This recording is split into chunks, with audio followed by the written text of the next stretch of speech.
요한복음 4장 1절부터 42절까지는 예수님과 사마리아 여인과의 대화에 대한 그런 내용입니다. 그 가운데 오늘 첫 번째 예수님의 그와 사마리아 여인과의 대화에 대해서 우리가 말씀을 나눕니다. 사하라는 사막이라는 뜻입니다. 어마어마한 그 아프리카 북부에 있는 사막입니다.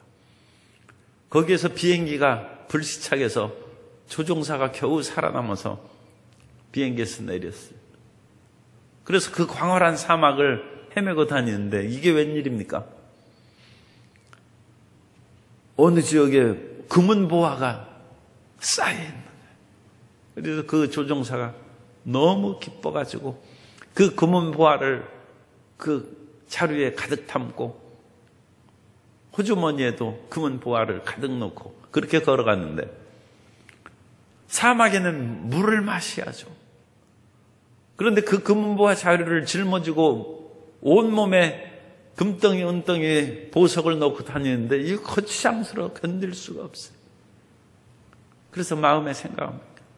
내가 목말라 죽을 지경이고 지쳐서 쓰러질 지경인데 이 금덩이 은덩이가 무슨 소용인가. 그래서 그 가운데 제일 크고 좋은 그런 보석들만 골라서 호주머니에 넣고 아깝긴 하지만 보석 자루를 던져버렸어요. 그것은 돌멩이나 다름이 없어요. 물이 있어야 돼요. 물이. 그리고 물을 찾아서 헤맸는데 나중에는 사람이 지치고 힘들으면 그야말로 메뚜기 한 마리도 짐이 되는 거예요. 이 보석 덩어리가 짐이 되는 거예요. 온몸에 있는 그 보석 덩어리를 다 꺼내서 던져버려요. 지금 손에 자기 손을 들 힘도 없는데 왜 보석을 들고 다니겠습니까? 오늘은 생명의 물에 관한 말씀입니다. 예수님께서 침례를 제자들이 베푼 것입니다만 우리 4장 2절에 가로를 쳐놓은 것은 성경의 원본이 아니라 사본을 우리가 오늘날 성경으로 재구성하신 것이기 때문에 가장 유력한 사본에 들어있지 않은 그런 구절은 가로를 쳐놨습니다. 그런데 그것이 있는 것이 이제 우리 이해에 도움이 되기 때문에 4장 2절을 넣어놓은 거예요. 그런데 유력한 사본에 있는 것은 가로를 안 치고 그것을 본문으로 가고 유력한 사본에 없습니다만 다른 사본에 들어있는 것들은 이렇게 표시를 해놨습니다. 그래서 예수님께서 물로 침례를 베푸는 거예요. 침례를. 그건 외부에서 우리 몸을 씻는 것이죠. 그러나 사람이 외부의 그런 몸을 씻어서 깨끗하게 하는 것도 좋지만 마음의 죄악이 씻어야죠. 우리가 물을 마셔서 사마리아 여인이 지금 목이 말라서 물 길러 나왔고 예수님께서 그 물을 달라 하는데 사마리아 여인이 물을 안 주고 이제 대화가 시작하는 것이죠. 그런데 진정 우리 마음을 시원하는 것은 내적인 갈급함을 채워주는 것입니다. 외부의 목마름도 말할 수 없이 갈급하고 중요한 것이지만 우리의 영혼의 갈급함, 삶의 기쁨과 의미를 찾아서 뱃속에서부터 우리의 영혼의 속에서부터 솟아나오는 샘물이 있어야 사람이 살아가는 것입니다. 그래서 여기는 물의 상징으로 말미암아 요한복음 4장의 말씀이 이제 전개된 것입니다. 첫 번째 1절과 2절을 보면 예수님께서 이제 사마리아 지역을 지나가시는 그 배경을 말씀하시는데 예수님의 제자들이 침례를 베풀매 우리가 3장에서 살펴본 것처럼 사람들이 다 예수님께로 갔습니다. 그래서 침례 요한도 수많은 무리들이 침례 요한을 따라다님으로써 예루살렘에 있는 유대의 그런 교권주의자들이 근심하는 거예요. 우리가 예루살렘 성전을 중심으로 해서 많은 권력과 부귀를 누리는데 사람들이 침례 요한에게 다가가면 이거 큰일 나지 않겠느냐. 만일 그럼으로써 그들이 혹시 로마를 배반하고 구테타를 전쟁이라도 일으키면 우리는 다 쫓겨나지 않겠느냐. 침례 요한도 경계한 것입니다. 그런데 더 많은 사람들이 이제는 예수님께 다 나간 것을 보고 바리새인들이 들은 줄 아는지라. 바리새인들이 경계하기 시작했다는 거예요. 위험인물이 아닌가. 우리가 현재 살아가고 있는 종교 생활에 방해를 주는 인물이 아닌가. 그것은 압박이 다가왔다는 그 의미를 뜻하는 것이고, 예수님께서 그 유대 지역에서 침례를 베푸시는 사역을 잠시 중단하시고 길을 떠나시는 것입니다. 예수님께서 그 자리에서 그냥 끝까지 침례를 베풀고 말씀을 선포하고 주님께서 감옥에 들어가든지 아니면 역경을 만나서 위험에 빠지든지 끝까지 해야 되지 않겠느냐, 그렇게 생각할 수도 있어요. 그러나 하나님의 때가 있습니다. 예수님은 하나님의 때를 정확하게 분별하시고 그 때에 맞춰서 행하신 것입니다. 마리아가 포도주가 떨어졌나이다 할 때 아직 내 때가 이르지 아니하였습니다. 주님께서는 그 때에 맞춰서 물을 포도주로 바꾸시고 때에 맞춰서 십자가를 지신 것입니다. 하나님께서 일찍 인간을 구원하시려 예수님을 2000년 전이 아니라 3000년 전에 다윗 시대에 예수님께서 오실 수도 있죠.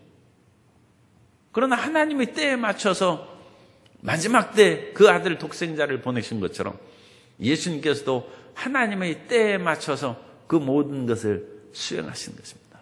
영원하신 하나님께서 시간을 창조하셨기 때문에 하나님의 타임 스케줄에 맞춰서 인류의 모든 역사를 이끌어 가신 것입니다. 그러므로 예수님께서 아직 십자가를 지실 때가 아니시므로 피하시는 것입니다.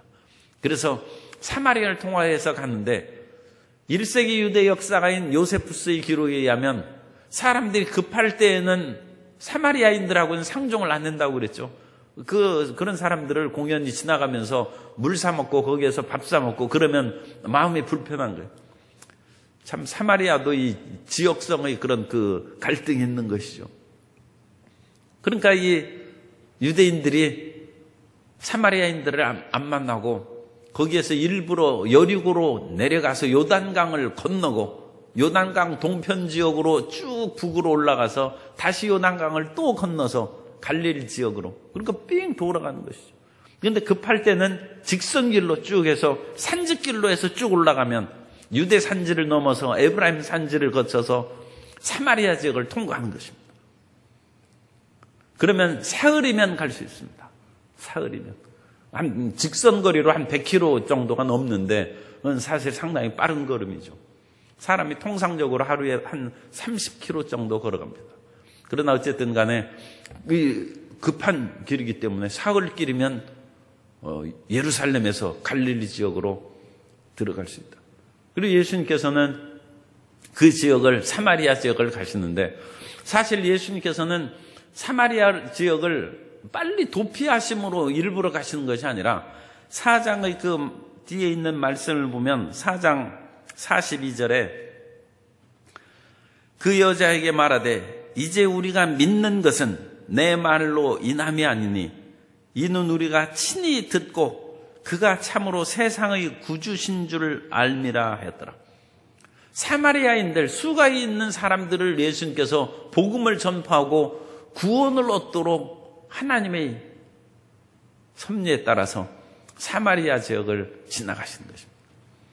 예수님께서는 어느 때는 전혀 그 이스라엘 지경이 아닌 두로와 시돈 지경, 그 지역의 수르보니게 여인, 이 가나안 여자라고도 나오죠. 그러니까 이스라엘 족속이 아닙니다. 그 지역으로 가셔서 믿음이 큰 그 여인을 드러내고 흉악한 귀신 들린 딸을 고치시는 그 내용도 나타납니다. 하나님의 뜻을 따라서 인생길을 예수님께서는 그 사역의 길을 걸어가시는 것이고, 우리도 끊임없이 이 새벽부터 기도하는 것은 하나님 뜻대로 살려고 기도하는 것입니다. 내 뜻대로 무엇을 주십시오. 그것도 필요하죠. 그런데 그것보다 더 중요한 것은 주님, 오늘도 주님 뜻대로 살아가게 해 주옵소서. 아침부터 우리가 정신을 깨우고 우리 영혼을 성령으로 인도함을 받는 것입니다. 그래서 예수님께서 유대를 떠나 갈릴리로 가시면서 사마리아를 통과하시는데 5절에 보면 사마리아의 수가라는 동네가 시카르인데 이 단어는 세겜에 대한 그런 그 변형의 뜻이 아닌가 그렇게 얘기를 합니다. 어쨌든 세겜 지역에 있는 그런 작은 동네 이름일 수도 있고 그래서 이 세겜이라고 생각하시면 됩니다. 그리고 세겜의 북쪽에는 에발산이 있고 세겜의 남쪽에는 그리심산이 있는데 그리심산의 기슭에 야곱의 우물이 있습니다. 이 야곱의 우물은 오늘날까지 남아있는 그야말로 성경에 있는 굉장히 오래된 우물입니다. 그 수심이 굉장히 깊어서 오늘날에도 맑은 물이 나온다고 합니다. 그러니까 수심이 깊으면 사람이 인생의 고난을 깊이 경험한 사람은 생명의 물이 흘러나오는 것이죠. 그래서 이 야곱의 우물은 오늘날까지 남아있는 그 지역인데 이 수가라는 그 세겜 지역의 그 마을에서 1마일 정도 떨어져 1.6km죠. 그러니까 우물물을 길러 1마일 그 1.6km를 간다는 것은 쉬운 일이 아니죠. 거기에다 물동이를 이고 그와 같이 간다면 그 얼마나 더 힘들겠습니까? 그런데 이 물이 좋은 것이죠. 정결하고 시원하고 깨끗하기 때문에 이 사마리아 여인이 이 먼 지역까지 가가지고 물을 기는데 때는 제6시라고 했습니다. 유대인은 해 뜰 때부터 시간을 재기 때문에 아침 6시에 해가 떠오르면 6시면 12시쯤 되죠. 정오쯤 됐습니다. 그러니까 한창 햇빛이 강렬하고 날씨는 더워지고 목마르고 피곤할 때입니다. 그래서 예수님께서도 인간이심으로 예수님은 완전한 하나님이시며 완전한 인간이십니다. 그래서 예수님께서 피곤하셔서 거기에 앉으셨다고 했어요. 그래서 피곤하여 우물 곁에 그대로 앉으시니 제자들은 먹을 것을 구하러 성으로 들어가고 예수님께서 혼자 그곳에 계시는데 예수님께서 그곳에 계시는 것은 사마리아 여인을 만나기 위해서 계시는 것입니다. 주님께서 가끔 길거리나 우리 삶의 현장에서 앉아서 기다리고 계세요. 우리를 만나기 위해서. 오늘날에도 수많은 하나님의 그런 천사들이 우리의 길을 인도하고 우리 삶의 곤고함을 풀어주기 위해서 우리를 기다리고 우리를 만나서 이끌어준 그런 일이 있다고 합니다. 그러므로 보이지 않는 그 우리가 알지 못한 중에 천사를 만날 때 항상 깨어 있어서 좋은 그런 열매를 거두시는 그런 삶이 되시길 바랍니다. 그래서 사마리아 여자가 올 때 예수님께서 물을 달라고 그러는 거예요. 예수님께서는 사실은 물을 구하는 분이 아니라 물을 주시는 분입니다. 예수님은 생수의 근원이 되시기 때문입니다. 여기서 생수라는 그 단어를 그 성경을 피도르존이라는 그런 단어를 쓰는데 피도르라는 것은 물이고 존은 살아있는 산물이라는 뜻입니다. 그래서 산물을 주신다. 그래서 산물이라는 것은 고여있는 그런 물이 아니라 흐르는 물을 말하고 우물물처럼 그냥 가만히 뭐가 몰려들어서 그 외부에서 지하수나 몰려들으면 우물이 생길 수 있죠. 그런 우물이 있고 솟구쳐 오르는 샘물의 우물이 있어요. 그러니까 진짜 좋은 우물물은 그 주변에서 물이 이렇게 모여들어서 고여있는 그런 우물이 아니라 세미해서 솟구쳐 오르는 그런 물이 있는 그 물은 진짜 좋은 우물이죠. 그래서 이 생수라는 것은 흐르고 솟구쳐 오르는 그런 살아있는 물이란다. 우리도 살아있는 물을 마시기 위해서 무슨 육각수라든지 뭐 그런 그것이 한때 유행하고 그랬어요. 그런데 예수님은 생수이신다. 그리고 생수에 대한 그런 그 이해는 예수님께서 여기에서 처음 말씀하신 것이 아니라 구약 성경에서도 하나님은 생수라고 그렇게 말씀하고 있습니다. 예레미야 2장 13절에 보면 내 백성이 두 가지 악을 행하였나니 곧 그들이 생수의 근원되는 나를 버린 것과 스스로 웅덩이를 판 것인데 그것은 그 물을 가두지 못할 터질 웅덩이들이니라. 그것은 이스라엘이 기껏해야 만든 것은 웅덩이에 고이는 물인데 그것도 제대로 되는 것이 아니라 터져서 물을 가둬놓지도 못하는 그런 터진 웅덩이에 고이는 물 정도로. 그런데 하나님은 생수라고 했어요. 그들이 생수에 그는 데는, 그래서 마임하임이라고. 마임이라는 것은 물입니다. 물이고, 하임은 여기에서 아까 그 살아있다는 뜻처럼 하임도 히브리어로 살아있는 산이라는 뜻입니다. 산물이라는 그 표현이 이미 예레미야에서 하나님은 산물이죠. 우리에게 생명의 힘을 공급하고 삶의 활력을 넣어주는 그 물이 하나님이시고, 그 생수를 주시는 그 하나님께서는 예수님께서 이 땅에 오셔서 우리에게 생명의 그런 물을 공급하고, 또 예수님께서는 우리에게 생명의 떡을 주시고 삶의 길을 인도해 주신다는 것입니다. 그래서 생명의 떡과 생명의 물, 그것이 예수님에 대한 우리의 이해입니다. 예수님께서는 이 세상의 그런 그 떡이 아니라 생명의 떡이시고, 예수님께서는 단순히 고여있는 그런 물이 아니라 생명의 그런 생수이시고, 또 요한복음 7장에서는 예수님께서는 생수의 근원이 되셔서 우리 속에 뱃속에서부터 생명수가 흘러나오게 하신다고 말씀합니다. 요한복음 7장 37절 이하에 보면, 명절 끝날 곧 큰 날에 예수께서 서서 외쳐 이르시되 누구든지 목마르거든 내게로 와서 마시라. 나를 믿는 자는 성경의 이름과 같이 그 배에서 생수의 강이 흘러나오리라 하시니, 예수님께서는 생수의 근원이시고 생수는 성령님이라고 또 그 다음 구절에는 말씀했어요. 요한복음 7장 39절에 보면, 이는 그를 믿는 자들이 받을 성령을 가리켜 말씀하신 것이라. 여기에서도 이제 가로가 있어요. 가로 열고, 예수께서 아직 영광을 받지 않으셨으므로 성령이 아직 그들에게 계시지 아니하시더라 하고 가로를 닫습니다. 이것도 이제 사본상에 있고 없는 구절이기 때문에 이제 가로를 합니다. 그래서 예수님을 믿으면 우리 속에 끊임없이 생명수가 솟아흐르면서, 그것이 곧 성령의 충만함을 받는 그런 길이 되고, 사람은 무엇이든지 갈급함이 있습니다. 진짜로 목이 마를 때도 있고, 삶의 허무와 무의미에 끊임없이 생각하고, 인생의 가을이 되고 겨울이 되면 과연 내 인생이 어떻게 되는 것인가, 그런 마음에 갈급함도 생기는데, 그때마다 우리가 기도하면 우리의 뱃속에서 생수의 강이 흘러내려서 갈급함을 채워주고, 예수님을 믿는 사람은 갈급함이 없습니다, 사실. 그러니까 그것만 해도 말할 수 없는 그런 축복입니다. 세상의 사람들은 끊임없이 갈급함이 있기 때문에 그 갈급함을 돈으로 채우기도 하고, 권력에 대한 그런 욕심으로 채우기도 하고, 세상의 온갖 타락과 쾌락의 길로 나아감으로써 그 무엇인가 갈급함을 채우려고 하는데, 예수님으로 말미암아 우리의 영혼의 갈급함이 사라진 것을 감사하시기 바랍니다.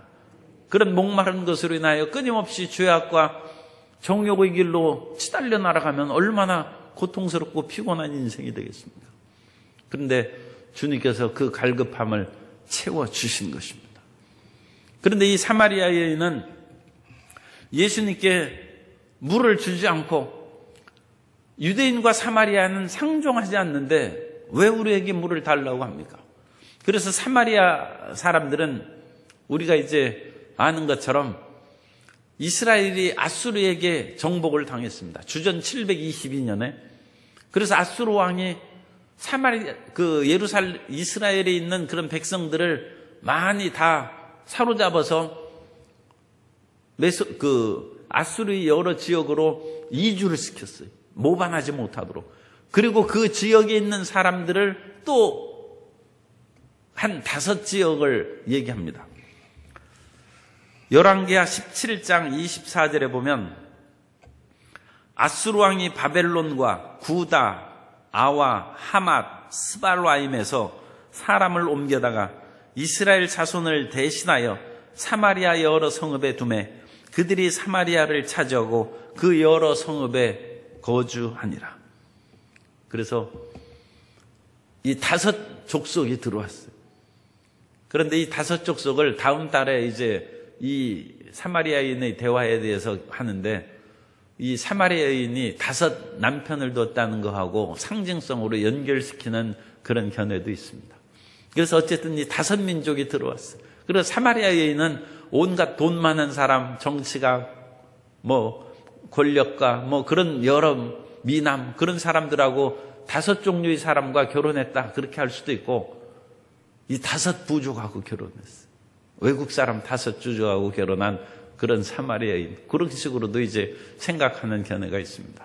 어쨌든 간에 이런 사람들이 들어와서 기존에 남아있던 이스라엘 사람들과 서로 피가 섞였어요. 그러므로 이 유대인들은 정통 이스라엘 백성들이 아니다 해서 상종을 하지 않고, 또 사마리아인들은 사마리아인들대로 자존심이 있어서 자기들이 본래의 이스라엘 주류죠. 나머지는 유다와 베냐민 지파 2 지파만이 남쪽이고 나머지 10 지파는 북이스라엘에 있지 않습니까? 그럼 자기들이 주류 세력이라고 하는 그런 긍지도 그렇게 가지고 있어서 서로 간에 소통이 잘 안 돼. 그래서 왜 유대인인 당신이 나에게 물을 달라 합니까? 그럼 물을 주지 않아요. 그때 예수님께서는 내가 누구인 줄 알고, 또 하나님의 선물은 여기에서 생수를 말하고 또 구원을 말하는 것입니다. 그걸 알았다면 내가 구하는 것이 아니라 오히려 당신이 나에게 구했을 것이다. 그리고 내가 주는 생수는 다시는 목마르지 아니하고 영원히 솟아나오는 그런 물이 될 것이다. 그러자 그 사마리아 여인이 귀가 번쩍 뜨여가지고, 주여 그 물을 내게 주셔서 다시는 이곳에 물을 길러오지 않도록 해 주십시오. 이 사마리아 여자는 눈에 보이는 물, 마시는 물밖에 생각이 없어요. 그런데 예수님께서는 이미 영원히 목마르지 않는 물은 하나님을 믿음으로 솟아나오는, 그야말로 뱃속에서도 흘러나오는 생수, 믿음의 그런 길을 말씀하는데, 이 사마리아 여인은 그런 영적인 것을 깨닫지 못합니다. 우리는 예수님을 믿고 진정한 믿음의 세계로 들어가기 위해서는 3차원의 보이는 세계를 뚫고 4차원의 영적 세계로 들어가야 됩니다. 보이는 이 현상을 뚫고 영원한 세계로 들어가는 것이 참으로 하나님을 아는 길이고 믿음의 길로 들어가는 것입니다. 그러므로 우리는 항상 주님께서 주시는 이 모든 3차원의 것을 표적으로 생각해야 돼요. 주님께서 주시는 만나를 먹고도 영원히 생명의 양식을 공급하는 하나님을 알지 못하면 3차원의 먹고 마시는 거에만 머무르고 결국은 이 세상의 그런 육신의 삶으로 전락해 버리고 마는 것입니다. 주님께서 우리 몸을 치료하는 것을 통해서도 우리 몸이 치료받았다고 해서 만년을 살겠습니까? 어떻게 영원히 살겠습니까? 그것을 통하여 보이지 않는 영원한 하나님을 믿는 표적으로 우리가 체험해야 되는 것이고, 삶의 문제가 해결받았을 때에도 그것을 통하여 그야말로 끊임없이 부를 모으는데 마음을 쓸 것이 아니라, 이 세상의 이런 물질도 주시는 하나님을 붙잡고 영원한 세계로 뛰어오르는 믿음을 가져야 되는 것입니다. 그러므로 지혜로운 자는 그리스도 예수에 대한 그런 모든 표적을 통하여 위로 향한 생명길로 들어가는 것입니다. 생명길로 끊임없이 전진해 나아가는 믿음의 사람이 되는 것입니다. 그래서 예수님께서 지금 갈급한 사마리아 여인에게 실질적으로 마시는 물로 시작해서 점차적으로 영적인 대화로 지금 예수님께서 옮기시는 것이고, 그럼으로써 이 사마리아 여인이 눈이 열리는 거예요. 내가 세상의 물만 생각하고 살아왔는데 보이지 않는 물이 있고, 끊임없이 마시면 목마른 그런 물이 아니라 나의 갈급함을 채워주는 영생수가 있구나. 그것을 깨닫도록 주님께서 인도해 주십니다. 우리가 교회를 다니고 성경을 읽고 기도하는 것은 그 세계로 들어가기 위한 것입니다. 주님께서는 우리가 육신을 가졌기 때문에 육신의 일을 무시하지 않습니다. 주님께서 어찌 우리 배고프고 이 세상에서 의식주의 문제로 고달파하는 것을 왜 모르시겠습니까? 그 모든 것을 오늘 이 아침에도 응답하시고 채워주실 줄 믿습니다. 그리고 그것을 발판으로, 그 응답을 발판으로 영원한 세계로 뛰어오르는 것입니다. 그 위대한 믿음으로 사는 주의 귀한 백성들 되시기를 예수님 이름으로 축원합니다.